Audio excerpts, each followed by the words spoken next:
ನಮಸ್ಕಾರ. ನಾನಿವತ್ತು ನಿಮಗೆ ಟೊಮ್ಯಾಟೊ ಉಪ್ಪಿನಕಾಯಿ ಹೆಂಗೆ ಮಾಡೋದಂತ ತೋರಿಸ್ಕೊಡ್ತೀನಿ. ಇದು ಎಲ್ಲರೂ ಮಾಡ್ತಿರ್ತೀರಿ, ಆದರೆ ಇದು ನಮ್ಮಮ್ಮ ಮೆಥಡ್ ಒಳಗಿದು ನಮ್ಮ ಮಾಡ್ತಿದ್ರು. ಇದು ನಾನು ಕಲ್ತಿದ್ದೀನಿ, ಭಾಳ ಚಲೋ ಇರ್ತದೆ. ಬರ್ರಿ ಇದನ್ನು ಹೆಂಗೆ ಮಾಡೋಣ ಅಂತ ತೋರಿಸ್ತೀನಿ. ಇದಕ್ಕೆ ವಿನೆಗರ್ ಅದು ಏನೂ ಬೇಕಿಲ್ಲ. ಆರಾಮಾಗಿ ಫ್ರಿಜ್ ಒಳಗೆ 1-1.5 ತಿಂಗಳವರೆಗೆ ಇಡ್ಬೋದು. ಇದನ್ನು ಪರೋಟ ಆಮೇಲೆ ದೋಸೆ ಜೊತೆಗೂ ಚಲೋ ಇರ್ತದೆ, ಬಿಸಿ ಅನ್ನಕ್ಕೂ ಚಲೋ ಇರ್ತದೆ. ನಾನಿವಾಗಿದ್ದು ಅರ್ಧ ಕಿಲೋ ಟೊಮ್ಯಾಟೊ ತೊಗೊಂಡಿನಿ. ಏನಂತೀರಿ, ರೌಂಡ್ ಅಂದ್ರೂ ಉದ್ದ ಬರ್ತಾವಲ್ಲ, ಎರಡು ತೊಗೊಂಡಿನಿ. ಕಾಲು kg, ಸೊ ಎರಡು ಸೇರಿಸಿ ಅರ್ಧ ಕಿಲೋ. ಇದು ನೀವು ಬೇಕು ಅಂದರೆ ಈ ಥರ ಸ್ಲೈಸ್ನು ಹೆಚ್ಕೋಬೋದು, ಇಲ್ಲ ಟೊಮ್ಯಾಟೊ ಮೇಲೆ ಈ ಥರ ಎಕ್ಸ್ ಮಾರ್ಕ್ನು ಹಾಕೋಬೋದು. ನಾನು ಸ್ಲೈಸಾಗಿ ಹೆಚ್ಕೊಂಡಿನಿ, ಅಂದರೆ ಜಲ್ದಿ ಬೇಯ್ತದಂತ. ಇದು ನೀವು ವಿನೆಗರ್ ಅದು ಹಾಕ್ತೇನೆ ಆರಾಮಾಗಿ ಫ್ರಿಜ್ ಒಳಗೂ ಸ್ಟೋರ್ ಮಾಡಿ ಇಡ್ಬೋದು, ಏನೂ ಆಗಲ್ಲ. ನೋಡ್ರಿ, ಇದು ನಾನು 2 ಟೊಮ್ಯಾಟೋನ ಹೆಚ್ಕೊತೀನಿ ಈಗ.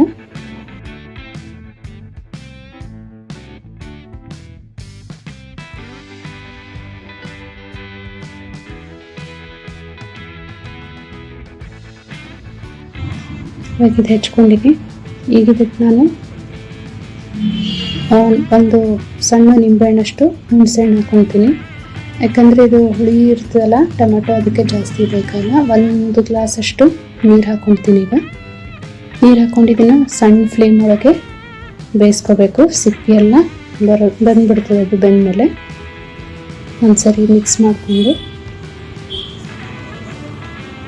ಲಿಡ್ ಕ್ಲೋಸ್ ಮಾಡಿ ಬೇಯಿಸ್ಕೊಂಡ್ಬಿಡ್ಬೇಕಿದು. ಆಮೇಲೆ ಇದನ್ನು ನಡುವೆ ಒಂದೊಂದು ಸರಿ ನೋಡ್ತಾ ಇರಬೇಕು,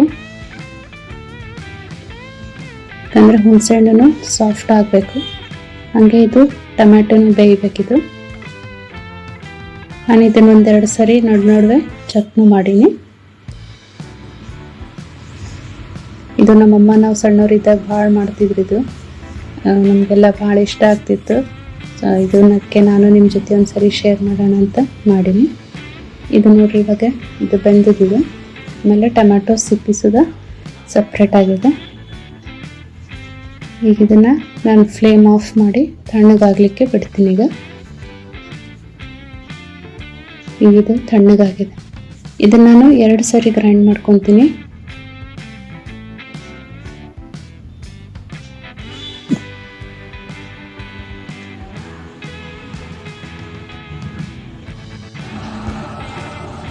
ಇದು ಗ್ರೈಂಡ್ ಆಯ್ತಿದು.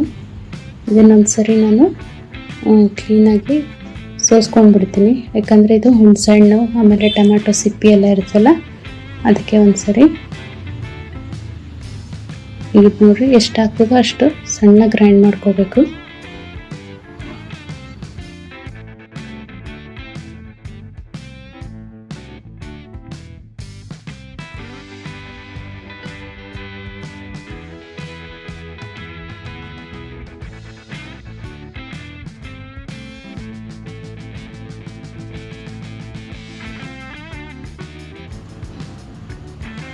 ಇವಾಗಿದು ಕ್ಲೀನಾಗಿ ಸಪ್ರೇಟ್ ಆಯಿತು, ಹುಣಸೆಹಣ್ಣು ಟೊಮ್ಯಾಟೊ ಸಿಪ್ಪಿ ಎಲ್ಲ. ಇದು ಮಾಡ್ಕೊಂಡಿಲ್ಲ ಅಂದರೆ ಬಾಯಿಯೊಳಗೆಲ್ಲ ಸಿಗ್ತದಂತ ಮಾಡಿ ನಾನಿದು. ಆಮೇಲೆ ಹುಡುಗರು ಇಷ್ಟಪಡಲ್ಲ ಇದು, ಆದರೆ ಟೊಮ್ಯಾಟೊ ಕೆಚಪ್ ಥರ ಇರ್ತದೆ, ಅವರು ಆರಾಮಾಗಿ ಬಾಕ್ಸಿಗೂ ಹಾಕಿ ಕಳಿಸ್ಬೋದು. ಇದಕ್ಕೊಂದು ಸ್ವಲ್ಪ ಎಣ್ಣೆ ಜಾಸ್ತಿ ಬೇಕಾಗ್ತದೆ. ನಾನು ಅದಕ್ಕೆ ಇದು 1/4 ಕಪ್ಪು 1/4 ಬಟ್ಲ ತೊಗೊಂಡಿನಿ. ಇದು ಎಣ್ಣೆ ಕಾದ್ಮೇಲೆ ನೀವು ಬೇಕು ಅಂದರೆ ಬೆಳ್ಳುಳ್ಳಿನೂ ಹಾಕೋಬೋದು.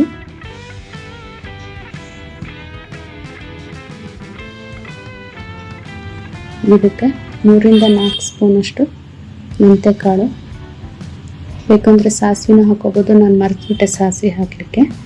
ಇಂಗು,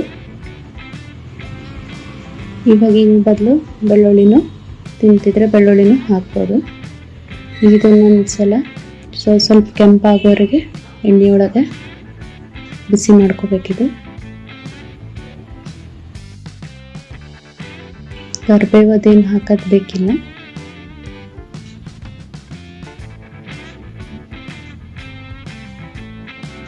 ಇವಾಗ ಇದು ಟೊಮೆಟೊ ಪ್ಯೂರಿನ ಇದ್ರೊಳಗೆ ಹಾಕೋಬೇಕು. ಇದು ಇವಾಗ ನಿಮ್ಗೆ ನೋಡ್ಲಿಕ್ಕೆ ಎಣ್ಣೆ ಜಾಸ್ತಿ ಅನ್ನಿಸ್ತದೆ, ಆದರೆ ಇದು ಎಣ್ಣೆ ಏನು ಜಾಸ್ತಿ ಆಗಲ್ಲ, ಕರೆಕ್ಟಾಗಿ ಆಗ್ತದೆ. ಈಗ ಇದಕ್ಕೆ ನೀರೋದೇನು ಹಾಕೋದು ಬೇಕಿಲ್ಲ. ಫಸ್ಟ್ ಒಂದು ಸರಿ ಎಲ್ಲ ಹಿಂಗು ಅದೆಲ್ಲ ಕರಗೋಷ್ಟು ಅದರೊಳಗೆ ಮಿಕ್ಸ್ ಆಗಬೇಕು.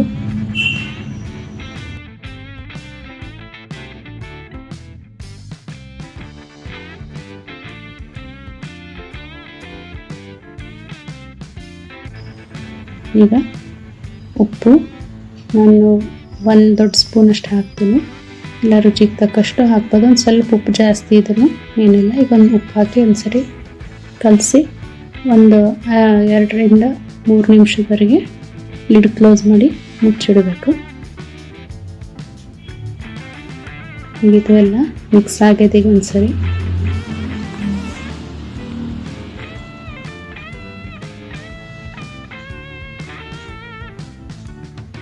ಇದು ಎಷ್ಟು ಕುದಿಸ್ತೀವೋ ಸೊ ಇದು ಅಷ್ಟು ಅಂದರೆ ಜಲ್ದಿ ಕೆಡಲ್ಲ, ಆರಾಮಾಗಿ ಸ್ಟೋರ್ ಮಾಡಿ ಇಡ್ಬೋದು. ಇಲ್ಲಾಂದರೆ ಮತ್ತೆ ವಿನೆಗರ್ ಅದೆಲ್ಲ ಹಾಕಬೇಕಾಗ್ತದೆ.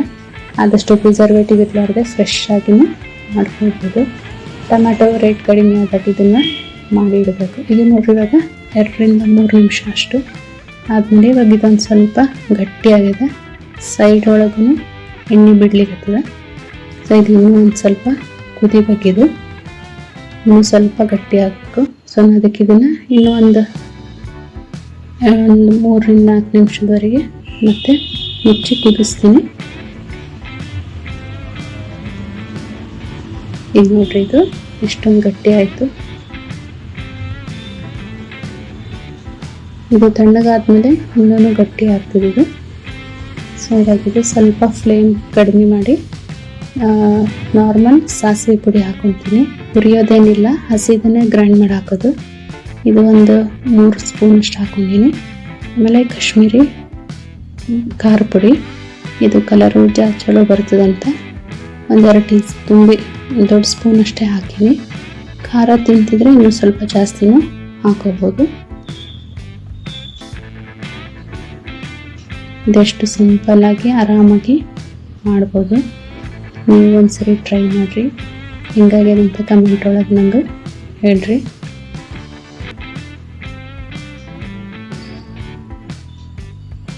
ಒಂದು 2 ನಿಮಿಷ ಲಿಡ್ ಕ್ಲೋಸ್ ಮಾಡಿ ಬೇಯಬೇಕು. ಈಗಿದು ಬೆಂದಿದೀಗ ನೋಡ್ರಿ, ಮತ್ತೆ ಎಷ್ಟು ಗಟ್ಟಿ ಆಯಿತು. ಸೊ ಇದನ್ನು ತಣ್ಣಗಾಗಲಿಕ್ಕೆ ಬಿಡಬೇಕೀಗ.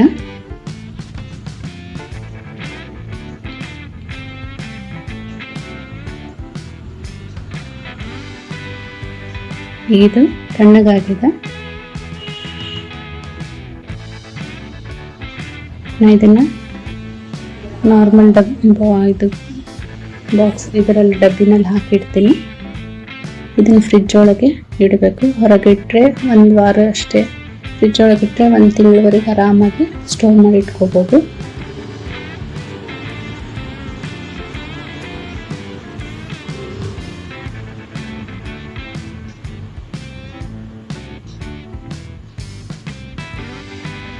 ಇವತ್ತು ನಿಮಗೆ ಇದು ವಿಡಿಯೋ ಇಷ್ಟ ಆಗಿದೆ ಅಂತ ಅಂದ್ಕೊತೀನಿ.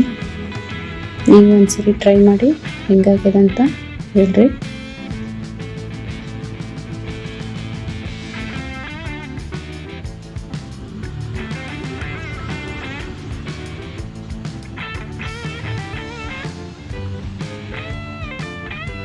ನೋಡ್ರಿ, ಎಣ್ಣೆನೂ ಅವಾಗ ಫಸ್ಟಿಗೆ ಅನ್ನಿಸ್ತಾರೆ, ಎಣ್ಣೆನೂ ಜಾಸ್ತಿ ಆಗಿಲ್ಲ. ಪರ್ಫೆಕ್ಟಾಗಿ ಕನ್ಸಿಸ್ಟೆನ್ಸಿನೂ ಕರೆಕ್ಟಾಗಿದೆ. ಎಷ್ಟು ಸುಲಭವಾಗಿ ಆರಾಮಾಗಿ ನಾವೇ ಮನೆಯೊಳಗೆ ಮಾಡ್ಕೋಬೋದು. ಹೊರಗಡೆ ಪ್ರಿಸರ್ವೇಟಿವ್ ಎಲ್ಲ ಹಾಕಿರ್ತಾರೋದಕ್ಕಿಂತ ಹೆಲ್ದಿಯಾಗಿ ಮನೆಗೂ ಮಾಡ್ಕೋಬೋದು.